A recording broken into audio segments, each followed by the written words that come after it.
Although initially published over 30 years ago, E.F. Schumacher's pivotal Small is Beautiful remains a relevant critique of our modern economic paradigm. His ideas and themes resonate, perhaps even more urgently today, as our globalized economy continues to operate in an environmentally unsustainable fashion. We consume non-renewable resources at an even greater pace, and our culture continues its mindless fixation on economic growth.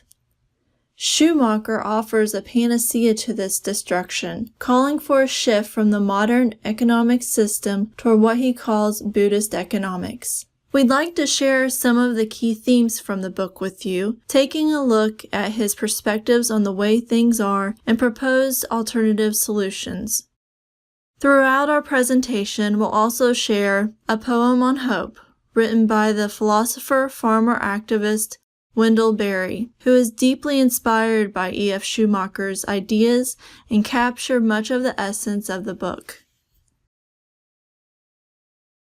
It is hard to have hope. It is harder as you grow old, for hope must not depend on feeling good, and there is the dream of loneliness at absolute midnight. You also have withdrawn belief in the present reality of the future, which surely will surprise us, and hope is harder when it cannot come by prediction, any more than by wishing. But stop dithering. The young ask the old to hope. What will you tell them? Tell them at least what you say to yourself.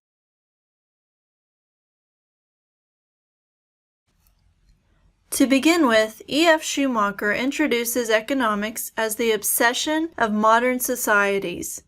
The term uneconomic refers to anything that fails to earn adequate profit and has become synonymous with being shameful and undesirable.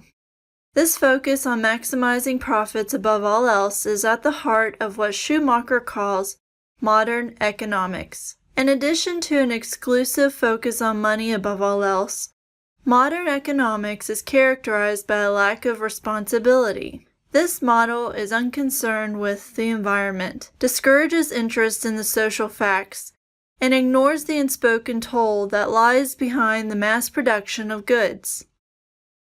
Schumacher proposes a model of Buddhist economics to counter the destructiveness of modern economics. This model is built around right livelihood, one of the requirements of the Buddha's Noble Eightfold Path. In contrasting the two models, he examines the role of work, noting that, quote, the modern economist has been brought up to consider labor or work as little more than a necessary evil. Buddhist economics, on the other hand, views work as endowed with virtues essential to human life. These include the use and development of one's faculties, the joining of people in a common task, and the development of necessary goods.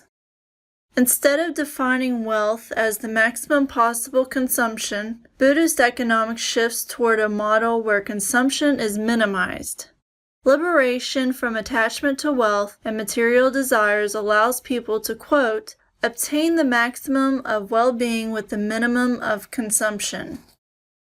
He suggests that decreased need for and fixation on acquiring material possessions leads people to feel less hostile. Further contributing to the peacefulness inherent to Buddhist economics is the idea that when consumption is minimized, local needs can often be met with local resources, and that minimizing dependence on foreign imports deters people from getting involved in large-scale violence. Schumacher's model shifts valuation beyond a monetary focus to include the inherent renewability of any resource. This dedication to considering environment and addressing ecological concerns is a foundational premise of Buddhist economics, and it is a fundamentally non-violent system. Because we have not made our lives to fit our places, the forests are ruined, the fields eroded, the streams polluted, the mountains overturned.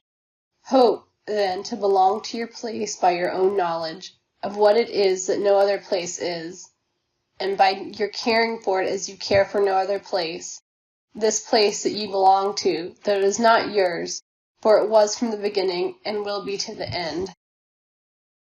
Earth provides enough to satisfy every man's needs, but not for every man's greed, Gandhi said. Another one of E.F. Schumacher's observations and assessments of our modern economic paradigm is that it's built on the false ontological premise that humans are separate from nature. Viewed as an outside force to be conquered and dominated, we have created a false sense of unlimited human power, and our subsequent actions towards the natural world, in fact, are undermining the potential for our continued existence.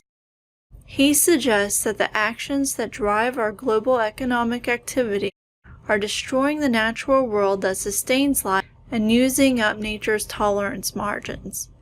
We're failing to consider the availability of basic resources and the environmental impact to use them. He critiques our economic model for having no discernible limit, and therefore fundamentally impossible given the reality of our finite environment. Schumacher suggests we don't correctly distinguish between income and capital, especially irreplaceable, nature-provided capital like fossil fuel that doesn't accurately prioritize conservation and minimal use. Our system fails to distinguish renewable from non-renewable goods and correctly assign true value instead of market value. Central to his concern is the industrialization of agriculture as environmentally devastating and ontologically incompatible given industry's ideal of eliminating living substances.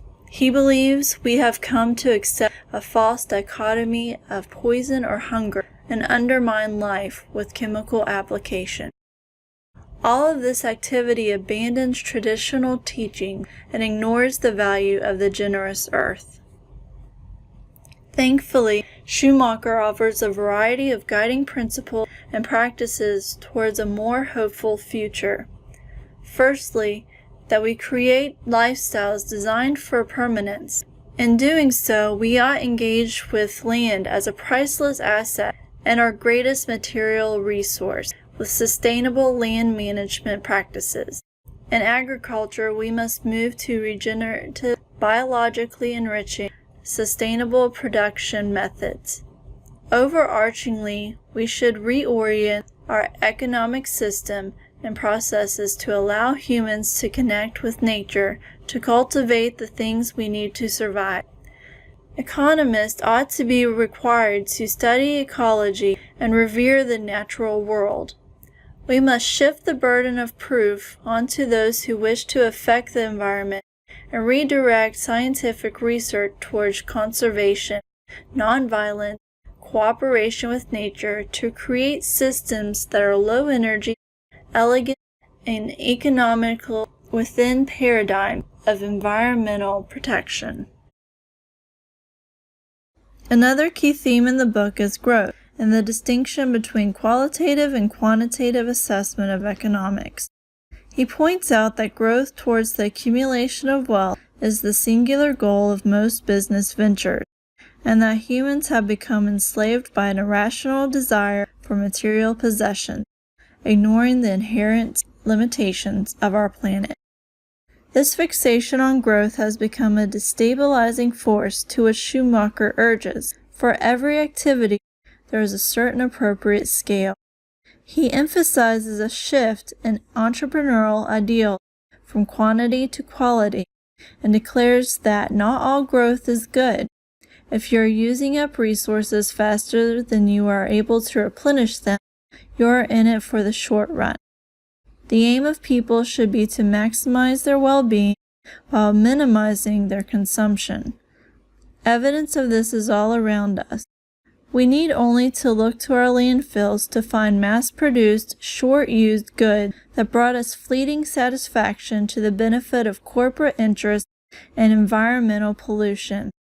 This exponential economic growth that ignores quality has a corollary social impact on our societies and lived realities. We have created a paradigm where industry and jobs are centered in urban places, causing disproportionate migration instead of creating jobs where people live. Across the globe, it has created a tsunami of population influx to cities without concern for the ramifications of this reality. One such result, Schumacher points out, is a phenomenon where nation-states exploit their poor rural regions to the benefit of the richer urban regions. All the while, the pressure on the cities to expand unsustainably has a detrimental effect on its population. This is particularly true in developing nations, where the necessity to migrate for survival has created densely populated areas and slums that strain on primitive infrastructure and further widening economic disparity. Schumacher proposes that the creation of healthy economic growth rooted in quality is needed. This kind of growth emphasizes sustained positive effect of a product or industry's contribution, its effect on the life of the worker, and nonviolent effect on the environment. A shift towards quality-centered sustainability, quality of life, and respect for natural resources. Belong to your place by knowledge of the others who are your neighbors in it, the old man, sick and poor, who comes like a heron to fish in the creek, and the fish in the creek, and a heron who manlike fishes for the fish in the creek, and the birds who sing, and the trees, and the silence of the fishermen, and the heron, and the trees that keep the land, they stand upon, as we too must keep it or die. Schumacher also addresses the development of nations, pointing out that at the core of modern development policy is the idea that implementing Western technologies in less developed nations will stimulate growth and stability. The bigger is better philosophy of capitalism asserts that increased production will produce a trickle-down effect. Schumacher, however, argues that small is beautiful, and a technology that is appropriate in a developed nation is not inherently sustainable or advantageous in a developing region. Introduction of cutting-edge technology also increases the dependence of less developed nations on foreign support for training, maintenance, and ongoing development. An example of failed technological development are evident now, following the water decade of the 1980s, where in an attempt to support clean water infrastructure, foreign aid was focused on drilling wells and installing modern pumps in developing regions. However, in the years following, these wells were impossible to maintain and repair using local resources, so have largely fallen into disrepair, not offering a long-term solution. Schumacher proposes the introduction of intermediate technologies as a means of development. He suggests adapting technology to small-scale solutions that require less ongoing support and intervention. Technologies and knowledge introduced should be small enough to support local development rather than requiring urban migration. Intermediate technologies or appropriate technologies should utilize local resources and be simple enough to allow for rapid adoption by a less skilled labor force. To return to the well pump example, in the vein of Schumacher's ideas, recent water development initiatives have focused on the use of VLOMs, or village-level operation and maintenance pumps. While the technology is more primitive by modern standards, it is easily maintained by local populations and reduce dependency on foreign and government aid, while providing a sustainable solution to the water crisis. This knowledge cannot be taken from you by power or by wealth. It will stop your ears to the powerful when they ask for your faith, and to the wealthy when they ask for your land and your work. Answer with knowledge of the others who are here, and how to be here with them. By this knowledge, make the sense you need to make. By it stand in the dignity of good sense, whatever may follow. Speak to your fellow humans as your place has taught you to speak, as has spoken to you. Speak its dialect as your old compatriots spoke it, before they had heard a radio. Speak publicly what cannot be taught or learned in public. E.F. Schumacher identifies education as the most important resource that humans can acquire. With a look to history, he points out that when civilizations have fallen, it has rarely been the result of a lack of material resources. He posits that crises within a civilization are results of flawed educational systems. He looks to our society's educational failures as underlining the development of our modern economic system, a product of human engineering. Schumacher believes we have abandoned wisdom, educating ourselves towards the creation of a dangerous, environmentally disastrous commercial age. Now on a precipice, he urges us to recenter wisdom and its development in education. Schumacher suggests that our desire for education is a desire to make sense of our own existence, and that, at its most basic, it is a transmission of ideas which enable man to choose between one thing and another. While he believes science education is important, he questions science's position as the root of our modern spiritual dogma, suggesting that science does not help us understand how we should live in terms of our conduct and actions towards others. Rather, we must cultivate a deeper wisdom. Schumacher suggests that this could be achieved through greater emphasis on humanities. Also central to his ideas about education is the necessity of including the study of metaphysics throughout disciplines, exploring how every concept encountered fits into the fundamental questions of life. To this end, Schumacher calls for metaphysical reconstruction, whereby education must turn its focus toward understanding our present world. Listen privately, silently to the voices that rise up, from the pages of books and from your own heart. Be still and listen to the voices that belong, to the stream banks and the trees and the open fields. There are songs and sayings that belong to this place, by which it speaks for itself and no other. One of the recurring themes throughout the book is how dehumanizing our modern economic system is to workers. Schumacher suggests modern organizations have stripped the satisfaction out of labor, reducing workers to anonymous cogs in a huge machine. He sees this as a byproduct of emphasizing profitability over human need and other values. The modern economic calculus forces industrialists to eliminate the human factor wherever possible to minimize errors, which threaten maximum profit. This has resulted in wide-scale automation, which is particularly detrimental to the masses of individuals who have nothing to sell but their labor, reduced to the weakest bargaining position in our world. Schumacher suggests that if our intellectual leaders and industrialists treat work as nothing but a necessary evil to be abolished, modern technology is depriving humanity of the activities we enjoy most, work that creatively employs our hands and brains. And he sees a holistic correlation between the devaluation of that craft skill alongside disregard for the equality of human relationships. Work, Schumacher asserts, should be an encouraged, dignified, and creative process, not a factor of production to be minimized or replaced through mechanization. As mentioned before, he proposes a Buddhist perspective on the necessary functions of work that ought guide us. That work ought enable us to use and develop our faculties and skills, build community, and bring us out of isolation to join towards common tasks, and create the goods and services needed for a prosperous existence. This people-centered, respectful economics would, in his view, enable environmental and human sustainability.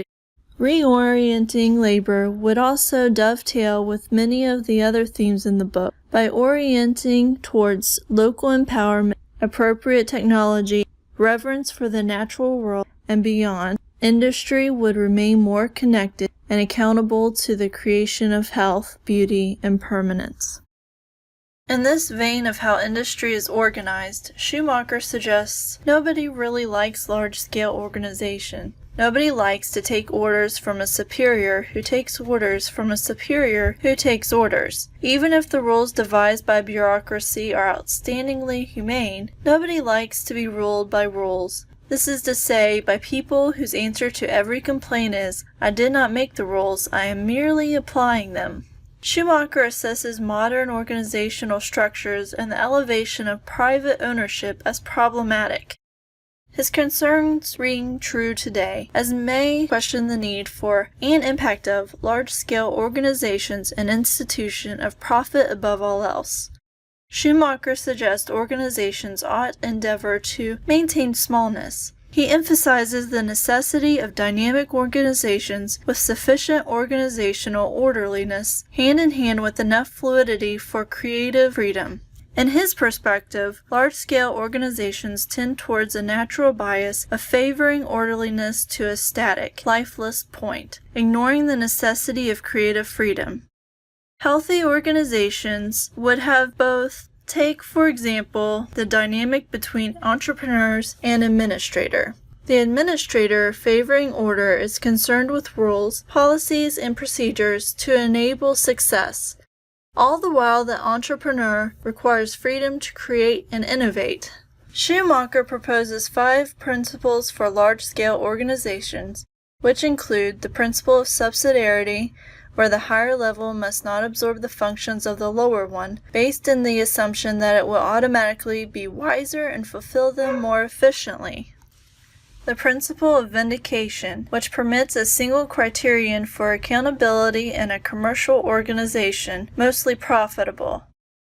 The principle of identification, where organizations need to have a way to check its losses and profits. The principle of motivation, where management only considers that the laborer works to collect a paycheck, ignoring the fact that humans seek work that is challenging and interesting.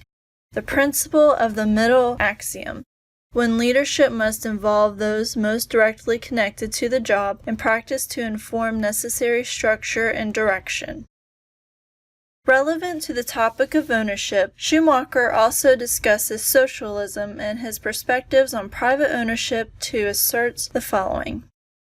In a small-scale enterprise, private ownership is natural, fruitful, and just. In medium-scale enterprise, private ownership is already to a large extent functionally unnecessary.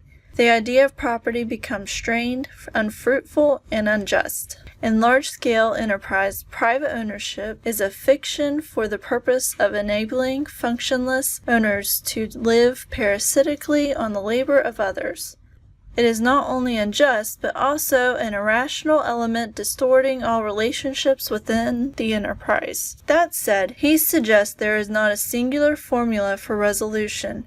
Rather, living solutions achieved day to day when clear recognition is given that gives validity to both sides. Found your hope, then, on the ground under your feet. Your hope of heaven, let it rest on the ground underfoot. Be it lighted by the light that falls freely upon it after the darkness of the nights, and the darkness of our ignorance and madness. Let it be lighted also by the light that is within you, which is the light of imagination. By it you see the likeness of people in other places to yourself, in your place. It lights invariably the need for care toward other people, other creatures, and other places, as you would ask them for care toward your place and you. No place at last is better than the world. The world is no better than its places. Its places at last are no better than their people, while their people continue in them. When the people make dark the light within them, the world darkens. Finally, Schumacher proposes that modern technological advancements have served to disempower the masses from self-directed destiny and concentrated wealth at an ever greater rate into the hands of the few. This phenomena of wealth concentration has occurred with each wave of new technological frontiers in our modern era, from water canals to steel production to chemical engineering, bulk manufacturing, mass broadcasting networks, and onward. As we read Schumacher's words over 30 years into the future from when he wrote them, we continue to see this reality playing out in the world around us, increasingly aware of the 1% and huge economic disempowerment of much of the global population. And yet, we also look around at the significant technological advancements and human developments made in the past decades. Modern computer systems and the internet enable communication and connection at an unprecedented rate. Cooperative peer-to-peer sharing sidesteps the control of corporations. Cybercurrencies offer an alternative to modern banking systems. Self-produced blogs have created alternative news sources. Massive open online courses bypass the traditional institutions of learning, enabling access to knowledge and perhaps wisdom to the masses. Some believe that modern technology will lead us towards more self-reliance and away from corporate domination. Simultaneously, others across the globe have embraced Schumacher's call to create live design for permanent health and beauty in other ways. Some individuals and communities choose to support local farmers, save heritage seeds and breeds, resist chemical application in their towns and villages, support craft goods and products, celebrate the quiet simplicity of decluttered lives, and beyond. As we contemplate Schumacher's ideas and their application to our current realities, we are struck by his closing words. Everywhere people ask, "What can I actually do?" The answer is as simple as it is disconcerting. We can, each of us, work to put our own inner house in order. The guidance we need for this work cannot be found in science or technology, the value of which utterly depends on the ends they serve, but it can still be found in the traditional wisdom of mankind.